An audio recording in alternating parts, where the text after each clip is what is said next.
Hallo zusammen, liebe Freunde. Die Missionen der NASA in der zweiten Hälfte der 1960er Jahre waren ziemlich aktiv und erfolgreich. Die USA hatten die Absicht, den Wettkampf um den Mond zu gewinnen. Tausende von Menschen taten alles Notwendige, um die ersten Menschen zum Mond zu schicken. Am 20. Juli 1969 erreichte die Mission Apollo 11 die gesetzten Ziele.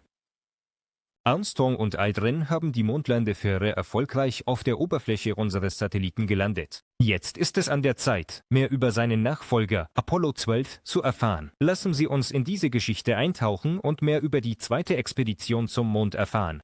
Aber bevor wir beginnen, lassen Sie uns dennoch herausfinden, was Apollo 12 ist. Apollo 12 ist ein bemanntes Raumschiff, mit dem im Jahr 1969 Menschen zum zweiten Mal in der Geschichte auf der Oberfläche eines anderen Himmelskörpers, dem Mond, gelandet sind. Die Besatzung bestand aus dem Kommandanten Charles Conrad, der bereits zum dritten Mal flog, dem Piloten des Kommandomoduls Richard Gordon und dem Piloten des Mondmoduls Alan Bean. Conrad und Gordon sind erfahrene Astronauten, die das Gemini-Programm durchlaufen haben. Ursprünglich trainierte Clifton Williams mit ihnen im Trio, jedoch kam er bei einem Flugzeugabsturz ums Leben. Auf persönlichen Vorschlag von Charles Conrad wurde Clifton Williams, beginnend mit der Besatzung des Ersatzes Apollo 9, durch den zuvor nicht geflogenen Alan Bean ersetzt. Conrad kannte Bean gut seit Anfang der 60er Jahre, als er als Instruktor an der Schule für Testpiloten arbeitete und Bean sein Schüler war. Alle Mitglieder der Besatzung waren Offiziere der US Navy, was Einfluss auf den Namen des Raumschiffs und die Symbolik der Mission hatte. Allgemeine Informationen über das Raumschiff. Das Raumschiff bestand aus dem Kommandomodul Muster 108 und dem Mondmodul Muster LM6. Für das Kommandomodul wählten die Astronauten den Rufnamen Yenti Clipper, für das Mondmodul Intrepid. Die Namen stammen von Schiffen der amerikanischen Marine, die sich in Kämpfen ausgezeichnet haben. Ziel des Fluges war die Landung auf dem Mond mit der Durchführung von Forschungen im Rahmen eines breiteren Programms als bei dem Flug des Raumschiffs Apollo 11. Die Aufgaben des Fluges sahen eine Landung auf dem Mond im Ocean of Storms vor, etwa 1540 Kilometer westlich des Landeplatzes des Raumschiffs Apollo 11, die Sammlung von Mondbodentrauben, Fotografien von der Mondoberfläche, die Installation wissenschaftlicher Instrumente auf dem Mond sowie die Fotografie der Mondoberfläche aus einer selenozentrischen Rumlaufbahn, insbesondere einiger Bereiche, die für zukünftige Landungen von Raumschiffen der Apollo-Serie ausgewählt wurden. Die automatische Raumsonde Savior 3 landete am 20. April 1967 auf dem Mond. Demontage einiger Teile des Antidieben-Geräts und DM-Lieferung zur Erde zur Untersuchung der Auswirkungen eines längeren Aufenthalts unter Mondbedingungen. Durchführung von Fernsehsitzungen von Bord des Raumschiffs und von der Oberfläche des Mondes. Das Flugprogramm wurde fast vollständig durchgeführt. Wegen eines Fehlers in der Fernsehkamera konnten 2 geplante Farbfernsehsitzungen vom Mond nicht durchgeführt werden. Die Vorbereitung vor dem Start verlief normal bis zum 12. November, als ein Leck im Tank mit flüssigem Wasserstoff für die Brennstoffzellen entdeckt wurde. Am 13. November wurde der defekte Tank durch einen anderen ersetzt, der vom Raumschiff Apollo 13 demontiert wurde, das sich zu diesem Zeitpunkt in der Überprüfung im Gebäude für die vertikale Montage befand. Nach dem Austausch des Tanks verlief die Vorbereitung auf den Start normal. Im Kontrollzentrum für den Start war unter den Ehrengästen Präsident Nixon anwesend. Am Raumhafen und in den umliegenden Gebieten verfolgten etwa 300.000 Menschen den Start. Trotz der meteorologischen Bedingungen Regen, niedrige Gewitterbewölkung entschied man sich, den Start nicht zu verschieben, da man bei einem nächsten möglichen Starttermin auf die Landung im Bereich des Geräts Savior 3 verzichten müsste. Das Raumschiff Apollo 12 startete am 14. November 1969 um 16:22 Uhr, 670 Sekunden später als die berechnete Zeit. In der ersten Minute des Fluges trat eine Notfallsituation auf, verursacht durch 2 atmosphärische elektrische Entladungen nach 37 und 53 Sekunden des Fluges. Die Entladungen führten zu einem Notabschalten der Brennstoffzellen des Raumschiffs. Ihn schaltete sie manuell in der 2. Minute des Fluges wieder ein und brachte einige Sensoren des Raumschiffs außer Betrieb. Der 2. Grad führte dazu, dass die Gyroskope des Leit- und Navigationssystems des Raumschiffs auf die Stützen fielen. Die Gyroplattform des Navigations- und Leitsystems wurde später erneut nach den Beobachtungen der Sterne eingestellt. Die elektrischen Entladungen hatten keinen Einfluss auf die Arbeitsweise des Leitsystems der Trägerrakete. Das Raumschiff wurde in eine geozentrische Umlaufbahn gebracht, die der berechneten nahe kommt.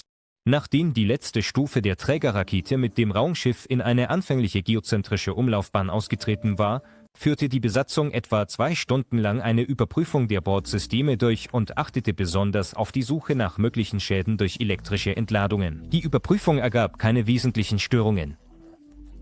In der 3. Flugstunde wurde der Motor der letzten Stufe erneut eingeschaltet und brachte die Stufe mit dem Raumschiff auf die Flugbahn zum Mond. Nach dem Umstrukturierungsmanöver wurde das Raumschiff in einen sicheren Abstand von der letzten Stufe der Trägerrakete gebracht und begann seinen eigenständigen Flug zum Mond. Während des Fluges wurde eine nicht in der ursprünglichen Programmplanung vorgesehene Überprüfung der Systeme des Mondmoduls durchgeführt. Insbesondere befürchtete man Schäden durch elektrische Entladung beim Start des elektronischen Systems des Radars. Die Überprüfung ergab, dass die Bordsysteme des Mondmoduls einwandfrei sind. Konrad und Bean wechselten etwa 4 Stunden vor der Trennung des Moduls vom Kommandomodul in die Mondlandefähre. Die Trennung fand in der 108. Flugstunde statt. Die Module wurden etwa 5 Kilometer voneinander entfernt. In der 110. Flugstunde wurde der Motor der Landestufe des Mondmoduls eingeschaltet und das automatische Landungsprogramm begann. In einer Höhe von 162 Metern über der Oberfläche des Mondes begann die Durchführung des halbautomatischen Landungsprogramms. Die Bordausrüstung des Mondmoduls arbeitete äußerst effizient. Insbesondere berichtete Konrad, dass, wenn das automatische Landungsprogramm weiter ausgeführt worden wäre, eine solche Möglichkeit vorgesehen war, das Mondmodul direkt auf das Gerät Surveyor 3 gelandet wäre. Konrad beschloss, über das Gerät Surveyor 3 zu fliegen und die Mondlandefähre am gegenüberliegenden Rand des Kraters zu landen, in dem das Gerät stand. Konrad beobachtete die Landschaft durch das Fenster, während ihn in der Zwischenzeit die Messwerte der Instrumente laut vorlas. In einer Höhe von etwa 40 Metern, etwas mehr als 130 Fuß, begann der Strahl des Triebwerks, eine Staubwolke von der Oberfläche des Mondes aufzuwirbeln. Dann verbarg der aufgewirbelte Staub fast die Oberfläche und in der Folge landete Konrad das Modul näher am Rand des Kraters, als er beabsichtigt hatte. Die Landung auf dem Mond fand am 19. November 1969 um 6:54 Minuten und 43 Sekunden statt. Die Bordzeit der Landung betrug 110 Stunden, 32 Minuten und 43 Sekunden. Die Mondlandefähre landete 45 Meter vom Rand des Kraters entfernt, etwa 200 Meter vom Gerät Surveyor 3. Nach der Landung waren die Astronauten einige Minuten lang bereit, einen Notstart vom Mond aus durchzuführen. Da die Situation eines Notstarts nicht erforderte, erhielten die Astronauten die Genehmigung des Kontrollzentrums und begannen, sich auf ihren ersten Ausstieg auf den Mond vorzubereiten. Als erster landete Charles Conrad um Bordzeit 115 Stunden und 22 Minuten auf der Oberfläche des Mondes. Von ihm wurde ein historischer Satz erwartet, ähnlich dem, den Neil Armstrong: ein kleiner Schritt für einen Menschen, aber ein riesiger Sprung für die gesamte Menschheit. Auch Konrad, der sich an die Worte von Armstrong erinnerte und auf seine geringe Körpergröße anspielte, sagte, vielleicht war er für Neil klein, aber für mich groß. Später, bereits auf der Erde, gestand er, dass er mit Rihanna Falache um $500 gewettet hatte, dass er genau das sagen würde, um ihr zu beweisen, dass Armstrongs Satz ihm nicht im Voraus aufgedrängt wurde und dass die NASA die Astronauten nicht programmiert, wann und was sie sagen sollen. Er fügte hinzu, dass er überhaupt nicht vorhatte, Geld zu nehmen. Aber wenn man ganz genau ist, bezog sich Armstrongs Satz tatsächlich auf den ersten Schritt. Und Konrad sprach seine Worte, als er von der letzten Stufe sprang. Die Stufe befand sich dabei auf Hüfthöhe. Als er dann einen Schritt machte, fügte er hinzu, oh, sie ist weich und zart. Konrad sammelte die ersten Proben des Mondbodens. Seine Füße sanken tief in den Mondstaub und er musste sie beim Gehen hoch anheben. Der Staub setzte sich auf den Raumanzug und alle Gegenstände, die die Astronauten benutzten. Nach ihren Schätzungen war die Tiefe der Staubschicht deutlich größer als am Landeplatz des Raumschiffs Apollo 11. Bean landete etwa eine halbe Stunde nach Konrad auf der Oberfläche des Mondes und begann mit dem Transport der Farbfernsehkamera zur Installation auf dem Stativ. Dabei fiel die Kamera aus, nachdem sie zuvor etwa eine halbe Stunde lang funktioniert hatte. Alle Versuche, die Kamera zu reparieren, waren erfolglos. Einer der Astronauten schlug sogar leicht mit einem Hammer auf die Kamera, was dazu führte, dass auf dem Bildschirm farbige Streifen erschienen, aber dann verschwand das Bild wieder. Die Spezialisten auf der Erde vermuteten, dass die lichtempfindliche Schicht der Rohre beschädigt wurde, weil die Kamera für 10 bis 15 Sekunden versehentlich auf die Sonne oder auf den Körper des Mondlandemoduls gerichtet war, der Sonnenstrahl reflektierte. Die Versuche, die Kamera zu reparieren, dauerten auch während des zweiten Ausstiegs der Astronauten auf die Oberfläche des Mondes an, brachten jedoch ebenfalls keinen Erfolg. Die Kamera wurde zur Analyse der Fehlfunktionen zur Erde zurückgebracht. Dafür mussten die Astronauten später etwa 6 Kilogramm Mondboden, der während des ersten Ausstiegs gesammelt wurde, auf dem Mond zurücklassen. Bean und Conrad installierten wissenschaftliche Instrumente auf der Oberfläche des Mondes. Sie sammelten ein zusätzliches Set von Proben des Mondbodens. Bean aus Übermut warf die Schaumstoffverschlusskappe eines der Geräte in die Luft. Seinen Angaben zufolge erreichte sie eine Höhe von etwa 100 Metern. Der erste Ausstieg der Astronauten auf die Oberfläche des Mondes dauerte etwa 4 Stunden. Dabei wurden die Vorräte des autonomen Rucksack-Lebensunterstützungssystems bei weitem nicht vollständig verbraucht. Nachdem sie in die Mondlandefähre zurückgekehrt waren, luden die Astronauten die autonomen Rucksacksysteme zur Lebensunterstützung mit Wasser und Sauerstoff auf. Nach dem Essen und Schlafen schlief Conrad im Raumanzug, aus Angst, beim Ausziehen des Anzugs Mondstaub in die Kabine zu verbreiten. Nach einer weiteren Mahlzeit begannen die Astronauten mit den Vorbereitungen für den zweiten Ausstieg auf die Oberfläche des Mondes. Die Luke wurde bei 131 Stunden, 32 Minuten und 0 Sekunden Bordzeit geöffnet. Conrad landete etwa 8 Minuten nach dem Abstieg auf der Oberfläche des Mondes, Bean nach 15 Minuten. Die Astronauten reparierten eines der wissenschaftlichen Instrumente, ein heruntergefallenes Ionisationsmanometer, und begannen mit der Sammlung von Bodenproben, während sie gleichzeitig den Charakter der Landschaft kommentierten. Conrad rollte zweimal kleine Steine in den Krater, was von einem Seismometer registriert wurde, das von den Astronauten während des ersten Ausstiegs installiert wurde.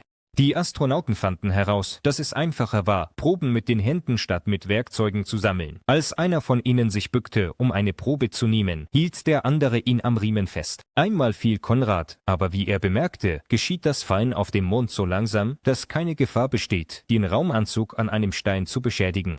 Als sie den Rand des Kraters erreichten, in dem sich das Gerät Surveyor 3 befand, begannen die Astronauten den Abstieg. Der Boden am Hang stellte sich als stabil und nicht rutschig heraus, sodass eine Sicherung mit einem Seil nicht erforderlich war. Als sie sich dem Gerät näherten, berichteten die Astronauten, dass es nicht die weiße Farbe wie beim Start hatte, sondern braun war, während der Boden um ihn herum grau war. Die Astronauten fotografierten und inspizierten das Gerät und demontierten, wie vorgesehen, einige seiner Teile, darunter die Kamera.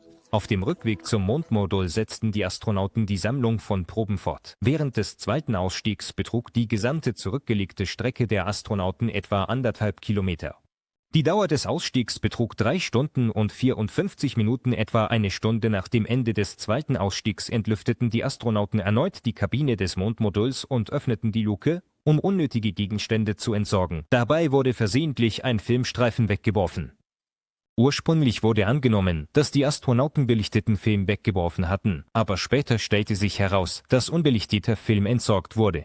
Aber bevor wir fortfahren, empfehlen wir, das Video zu liken und einen Kommentar mit Ihren Gedanken zum Video zu hinterlassen. Das wird uns sehr bei der Entwicklung des Kanals helfen. Der Start vom Mond erfolgte nach 142 Stunden, 3 Minuten und 47 Sekunden Flugzeit. Die Zeit des Aufenthalts auf dem Mond war 31 Stunden, 31 Minuten, 31 Minuten und 4 Sekunden. Die Kopplung der Startstufe des Mondmoduls mit dem Kommandomodul wurde in der 146. Flugstunde durchgeführt. Die Annäherung, die aus dem Kommandomodul von Richard Gordon aufgenommen wurde, wurde im Fernsehen übertragen. Conrad und Bean wechselten 2 Stunden nach der Andockung in den Besatzungsraum, nachdem sie ihre Raumanzüge und die mitgebrachten Gegenstände abgesaugt hatten. Ungefähr eine Stunde später wurden das Kommandomodul und die Startstufe des Mondmoduls getrennt. Das Kommandomodul wurde mit Hilfe von Hilfsraketen in einen sicheren Abstand gebracht. Dann wurde auf Befehl der Erde der Triebwerk der Startstufe zum Bremsen eingeschaltet und sie fiel, wie vorgesehen, auf dem Mond. Der Fall wurde von den Geräten registriert, die die Besatzung auf dem Mond installiert hatte. In der 173. Flugstunde, während der 46. Umrundung des Kommandomoduls um den Mond, wurde der Hauptmotor eingeschaltet, der das Raumschiff auf eine Flugbahn zur Erde brachte. Die Trennung des Besatzungsmoduls vom Servicemodul des Kommandomoduls erfolgte. In der 245. Flugstunde. Das Besatzungsmodul landete nach 244 Stunden, 25 Minuten und 46 Sekunden Flugzeit in 4,5 Kilometern Entfernung vom Flugzeugträger Hornet im Pazifischen Ozean. Im Wasser befand sich das Besatzungsabteil zunächst in einer nicht berechneten Position. Mit dem Boden nach oben wurde jedoch nach einigen Minuten mit Hilfe von aufblasbaren Schwimmkörpern in die berechnete Position gedreht. Beim Umdrehen riss sich die Halterung der Filmkamera los und schnitt Alan Beans Augenbraue. Später wurden dem Astronauten 2 Stiche gesetzt. Leichte Taucher haben einen Ponton unter das Abteil geschoben und den Astronauten durch die Luke saubere Anzüge und Masken mit Atemschutzgeräten gereicht. Bei den Flügen der Raumschiffe Apollo 11, 12 und 14 wurden Quarantänemaßnahmen ergriffen, aus Angst, gefährliche Mikroorganismen zur Erde zu bringen. Da jedoch keine Mikroorganismen entdeckt wurden, wurden ab dem Flug des Raumschiffs Apollo 15 die strengen nachfolgenden Quarantänemaßnahmen für Astronauten und Proben aufgehoben. Ein Hubschrauber brachte die Besatzung des Raumschiffs eine Stunde und 10 Minuten nach der Wasserung an Bord des Flugzeugträgers. Die Vorteile der Erforschung des Mondes mit Beteiligung von Astronauten wurden demonstriert. Ohne ihre Teilnahme wäre es nicht gelungen, die Instrumente am geeignetsten Ort zu installieren und deren ordnungsgemäße Funktion zu gewährleisten. Die Untersuchung der von den Astronauten demontierten Teile des Geräts Surveyor 3 zeigte, dass sie während ihrer etwa 1000 Tage auf dem Mond nur sehr geringfügigen Einwirkungen von Meteoritenteilchen ausgesetzt waren. In einem Stück Schaumstoff, das in ein Nährmedium gelegt wurde, wurden Bakterien aus der Mund- und Nasenhöhle des Menschen entdeckt.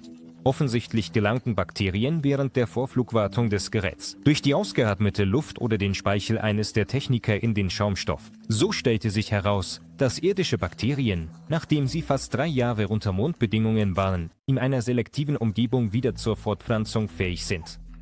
Es gibt jedoch auch die Annahme, dass Bakterien an das Teil erst nach seiner Rückkehr zur Erde gelangt sind. In der ersten Hälfte des Jahres 1970 organisierte die NASA die Verteilung von 1620 Mondbodenproben, die von Astronauten geliefert wurden, mit einer Gesamtmasse von 13 Kilogramm zur Untersuchung in Laboren in Australien, Belgien, Kanada, der Tschechoslowakei, Finnland, Westdeutschland, Japan, Korea, Spanien, der Schweiz, Großbritannien, Südafrika, Italien, Frankreich, Norwegen, Indien und den USA. Das Thema Weltraum ist unglaublich umfangreich und interessant. Schreiben Sie in die Kommentare, ob Sie selbst zum Mond fliegen möchten oder ob Sie es vorziehen würden, zu Hause zu bleiben und heiße Schokolade zu trinken. Vergessen Sie nicht, das Video zu liken. Das wird uns sehr bei der Entwicklung des Kanals helfen. Nun, bis dahin war Kankake wieder bei Ihnen. Ich wünsche allen gute Laune und einen günstigen Wind. Bis bald!